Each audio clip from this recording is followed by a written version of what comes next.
Hey, Eric, welcome to the show. Thanks, Jason. Good to be here. Yeah, I'm excited to have you on. So tell us who you are, what you do. Yeah, sure. So I'm Eric Holter. I'm the CEO of Cuberus. We're a firm that focuses on web development, specifically in the museum industry. And I did kind of back my way into this niche, a little bit of a story there. I can tell maybe a bit of my history, how I ended up there. Yeah, go for it. Tell us kind of, are you an accidental agency owner? How'd you get started in the world? Cuberus is my second agency. My first, I started in 1995. I actually studied illustration at Rhode Island School of Design, graduated in 91. And my focus was letterpress printing and wood engraving.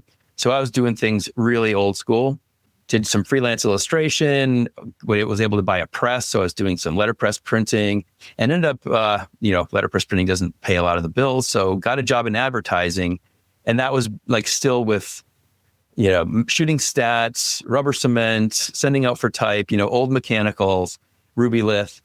And then by the time I was done in 1995, we were sending out SideQuest discs or zip drives to production. So it was a very interesting time. And then in 1995, I started my first web company, which was perfect timing because everybody in the world needed a website. No one knew what it was or what to do with it.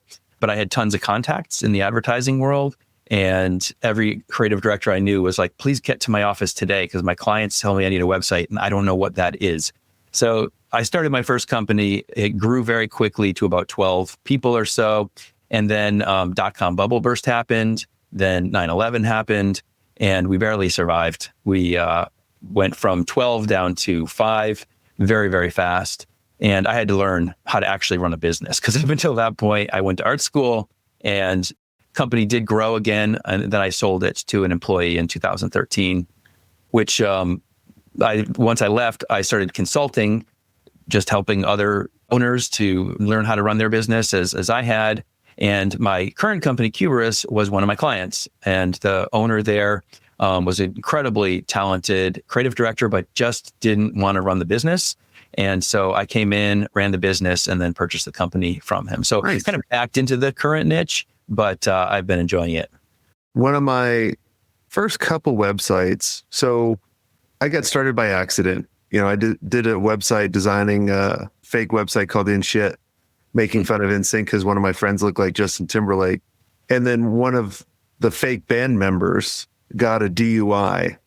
And part of his community service, the judge was asking him, like, what can you do? He's like, and he just thought, like, I can do websites. He couldn't do a website, but I could.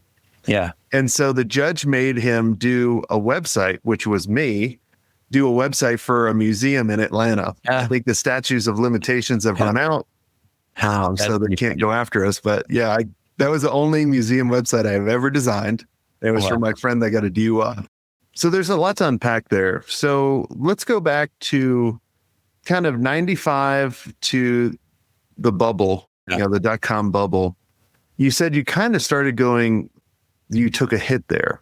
Up until that point, were you getting business on referrals? Like, what was the hit?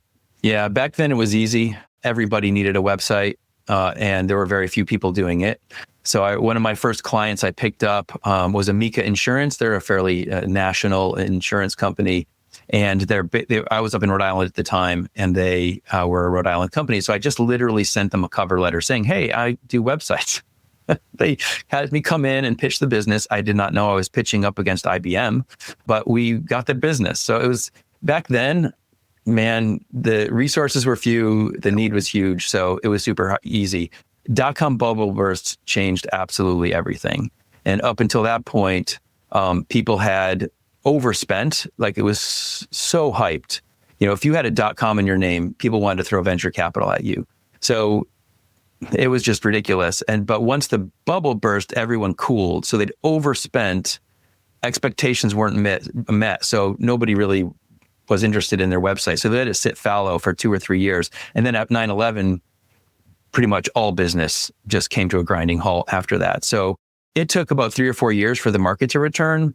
And in that period of time, I began reaching out to agencies. So our whole niche at that time was partnering with advertising agencies and design firms, helping them with their clients, building websites. There's some special needs there where You don't want to intrude on an agency's other business. So we just exclusively did web stuff. We would never accept design work from an agency's client, that sort of thing. And that was really successful. That's how we continued to get business after that initial. It was just business everywhere in the first early days. So it assumes that you were going after the big guys. And then when the crash happened, when the stupid big guys kind of pulled back, that's kind of what hurt a little bit. Yeah. I mean, honestly, just almost everything stopped. We were, like I said, I had about 12 people on staff. I don't remember what our revenues were, but we were going gangbusters and just literally, it cooled after the dot-com bubble burst. We didn't have a lot of venture capital clients. So we weren't, it's not that our clients went away. We had a lot of brick and mortar small companies. So it wasn't so much that, it was just that everybody cooled on their expectations. So the whole industry cooled after that period of time for about 2 or 3 years. The dot-com era, I went through that. We actually grew, but we were going after different clients. And I think it was probably easier for us to grow because we started out in 99 designing $500 websites, $1,000 websites. And so we were going after the small mom and pop for a while. And the dot-com era really reminds me of this era with the AI. It's like, oh, you have a little bit of AI. I laugh at some of these email marketing softwares. They're like, yeah, we have AI in it. Really? It's complete bullshit. It's crap. Yeah. They're just trying to kind of add on that kind of trend. And maybe they do have a little bit, but at the end of the day, it's not. The lesson I took away from that is when there's a hot market and things are around a certain, trend, yes, you can jump on that, but just be careful going after the biggest companies because that's what allowed us. We were able to grow in the .com. We were able to grow after 9/11, 08, because we had a diversity. Now, in the very beginning, we had all small clients. So it was like, hey, need a website, right? Like it was so easy. But then in 08, we had some really big clients and we had some medium size. We had some small clients that allowed us to get through. So that's kind of a lesson I took. Yeah. I do want to talk about you sold to an employee. So why did you sell? Is kind of the first question.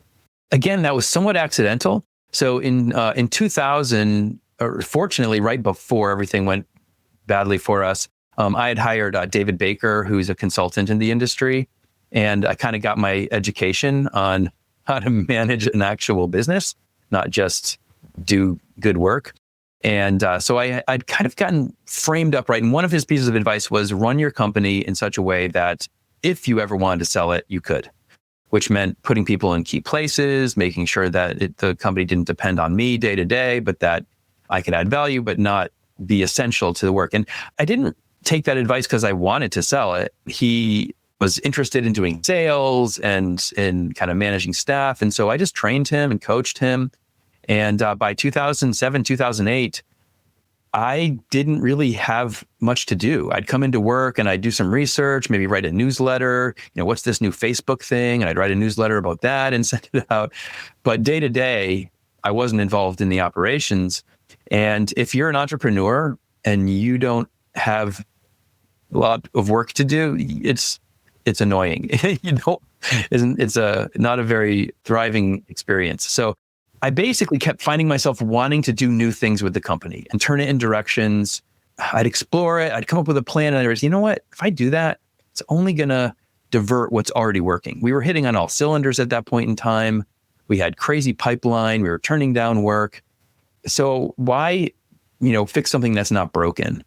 So I decided rather than trying to scratch my entrepreneurial itch by reforming a company that was working, why not just sell it and move on and do something else? So that's what I ultimately decided to do. And this employee, Mark O'Brien, he really wanted to buy it. And so we worked out a deal for him to acquire. It took, about 5 years to actually complete the deal. But we were able to successfully do that. Hi there, agency owners. Let me ask you, are you ready to scale your agency without increasing your overhead costs? If yes, then you need to know about E2M Solutions. Now, E2M is the number one most reliable white label partner for agencies. They specialize in web design, WordPress development, e-commerce, SEO, and content writing. They basically do all the heavy lifting, which frees you up to focus on growing your agency. Now, here's the best part. E2M is just not another vendor. With over 10 years of experience, their team of over 300 experts has a track record of delivering for more than 300 agencies. They're your strategic partner. They deliver on time every time, so you can focus on what you do best. Now, E2M's mission is simple: to help 500 agencies increase their revenue and profit margins with white label services that actually work. And to help you get started, they're offering a special deal, 10% off for the first 3 months, but act fast because it's only a limited time offer. So head over to e2msolutions.com/smartagency to check out their transparent and their flexible pricing. Trust me, if you're ready to grow without burning out, E2M is the partner you've been looking for. That's e2msolutions.com/smartagency. Go check them out and tell them Jason Swank sent you.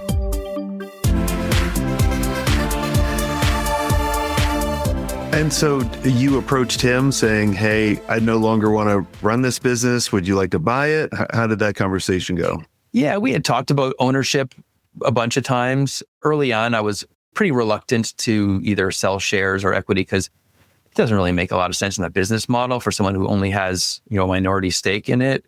So that route didn't go very well. It's kind of one of those things you either have to sell it or not. Like taking on just equity partners is not a real great viable option in most of these cases. So once I had made that decision, I approached him and he was very interested. Obviously didn't, know how he was going to do that. How do you go from someone making a salary to purchasing the whole company? And obviously it did take a while, but David Baker was really helpful in helping us figure out a model that would do that. What was the model? Was it owner's financing? It had an element of that. So first there was, it was about a 5-year. I think we did it and ended up doing it in 4, but the plan was, I believe, for a 5-year buyout. So we had a valuation and essentially I increased his salary to some degree and he would then take a chunk of that, of his salary and buy shares. Each month he'd buy more shares. And we also had a distribution schedule. So over that 5-year period, he would be buying shares on a schedule. His equity would be going up. So all the distributions would slowly increase to his side and he would keep throwing that money back into those share purchases. And that would bring us to, I think it was like a 45% ownership and then once we hit that point, then he had to buy out the rest all at once. And he would do that through like a loan? Yeah, he would do that through a loan. It was either going to be, I would set up the loan. In the end, he was able to get a loan from a bank and buy me out for the remaining 55% at the end. How long did it take? Because I know people are curious about how long would it take for him to get to 45%? Was that like 2 years? Like I said, I think it took about 4. And that's in part because we kicked this whole thing off in 2008.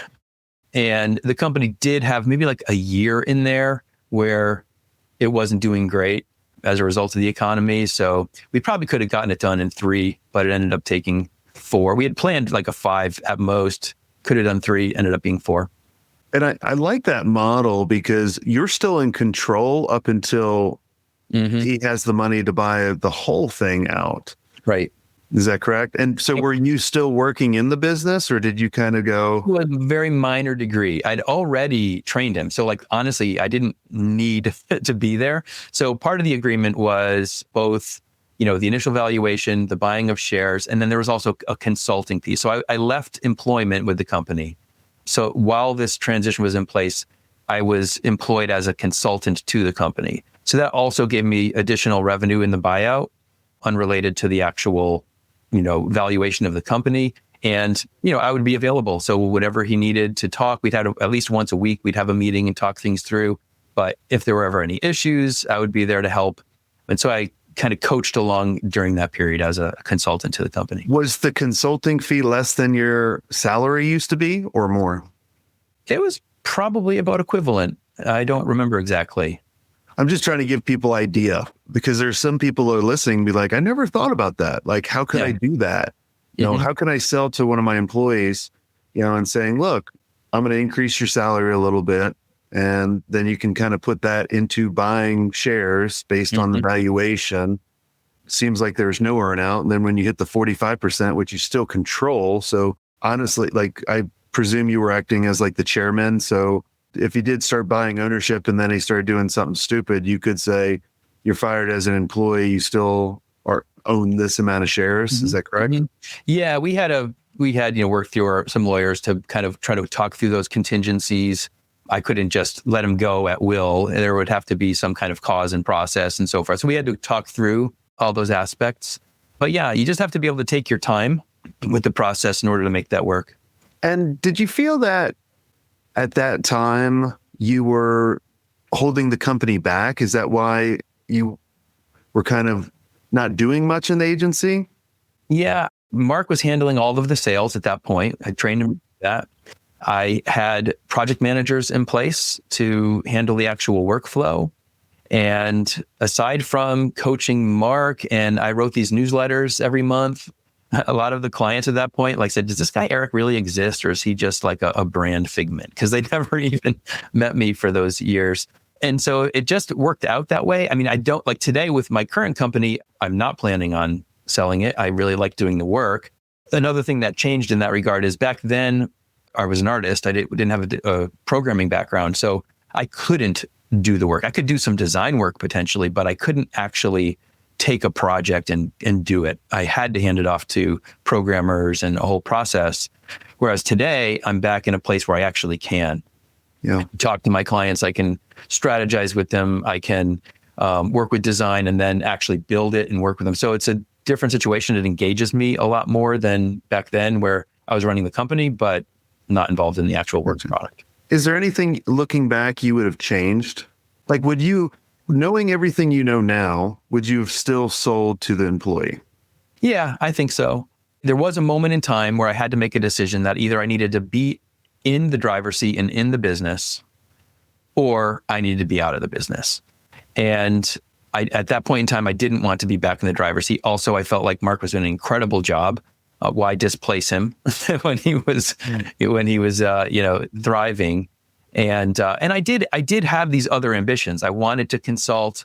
I wanted to help be more kind of strategic, help other people. So my attention was shifting, and I also had to think through, well, why don't I just sell them part of the company and still keep ownership of it? And I think the reality is, and this was also something David Baker mentioned, was that for someone like Mark, if he doesn't have a controlling interest and he's running the whole thing and doesn't need me, like, why would he stay if he can do all that on his own? And I think there's a reality that if you're going to be the primary principal owner operator and you don't own it, or at least have a controlling interest, it's going to collide with your motivations. I look at it as, because I got to the point several times in a lot of the businesses that I've run, including the one that I sold, and I felt kind of the same way. I felt like coming into the office and the creative meetings, they don't need me. They don't need me in the development meetings. They don't need me in the marketing meetings. They don't need me in the sales. But then something hit me one day and I go, holy cow, I've created the ultimate business where I can pick and choose to do the things that I love. I'm not in the business. I actually own the business. The business doesn't own me. And then I realized there was kind of 5 roles that I needed to kind of go into to transform from an owner to a CEO. The one was setting the vision and communicating it to the team so they can make the decisions, right? Like, for example, with Agency Mastery, our whole goal, our North Star is very easy: to be a resource I wish I had when I ran the first agency. Whole team, they can call me on my bullshit if I make a bad decision. Right? They're like, hey, that doesn't match up with this. I'm like, okay, yep, right. Go back. Second one, be the face of the organization, what you were doing with the newsletter. Third, build the key relationships. As owners, as CEOs, we can build relationships better than anybody else in most cases. Right? Understand the KPIs and then coach and mentor our leadership team. And then that's what gave me the energy again, because I was like you. I was like, what the hell am I coming into the office? Like, I'm just sitting here. I literally remember I was in the office. I love model trains. And I finished my basement in the house in Georgia. And I was designing this model railroad because I just wanted to look busy. But I wasn't adding to the company. Looking back, I'm like, damn it, if I knew those 5 roles, because I look at selling an agency, if you know exactly what you're going to do next, because everyone thinks, I want to get to a point where I can sell the agency and then get the accolades. But I was depressed after I sold. Like I had all the money in the world, but I was completely depressed. Went to a Tony Robbins event, walked on fire, stupid shit. And looking back, I was like, I would only sold if I knew exactly what I was going to do next. Yeah, 100%. Because you have to do something. We're supposed to be working. We're made to do work, meaningful work. Exactly. And yeah, you sell and you have money, but that doesn't change. You still need to go to work every day and do something. And it's part of why I sold was in my role. Like you did your train set. I was refurbishing a shed in my backyard and building a swing set for the kids. It's like, okay, this is great, but I'm not a carpenter. I don't want to be a carpenter. I'm not really good at this. I want to be building businesses. I want to be doing entrepreneurial stuff. And in the role that I was in at that company, that wasn't happening, which is why I decided, okay, sell and now go do your entrepreneurial thing, which did lead to ultimately the next company, which I then turned around and bought and started that cycle. And now it's like, I like the work I'm doing. I enjoy the days and I'm making lots of profit. And why would I want to move on from that? If it's doing what I need to do, I can do other things like Monocle, the one we just launched. I can help another person start that up and reproduce it that way. But in terms of my personal practice, I've got work I like to do, plenty of profit in it, and no need to change that up. Very cool. Erica, in wrapping up, I know you designed or wrote a book. Tell us really quick about it and where people can go. Yeah. It's called Blazing the Freelance Trail. You can get it on Amazon, and it's essentially a roadmap, a trail map for younger creatives that are just getting started. So all the stories we were just talking about of things in the past, the mistakes we made, things we didn't know. There's no reason why creatives have to learn from the school of hard knocks. I think it's unfortunate that most art schools don't teach business, more than really, really basic stuff. And so this is a book that just walks through 5 different principles: money, minutes, management, marketing, and motivation. And it explains how those all feed in to running a creative company. And then the second half of the book gives like particulars, how do you actually go about doing those 5 things. And again, it's written to someone just getting started so that hopefully if somebody reads it and follows some of that advice, they can do this intentionally and not just learn from trial and error, which is a very painful way to learn these lessons. Exactly. Awesome. Well, everyone go check out the book. And if you guys enjoyed this episode and you really want to take your agency to the next level, one of the things that we've done here at Agency Mastery is create events and experiences. And going back to what I was telling all of you about the North Star of creating something I wish I had, we just got out of doing our agency experience. And when you can connect with amazing agency leaders, you'll gain clarity. And when you gain clarity, then you're going to have confidence in order to really execute and have focus, because you know what you're going to execute on in order to get to the place where you want to go. So if you guys want to come to an event of ours in the near future, make sure you go to agencymastery360.com/events, or just go to our website. You'll see the event link. Go there, check out what we got there, and hopefully we'll see you at one of our events. And until next time.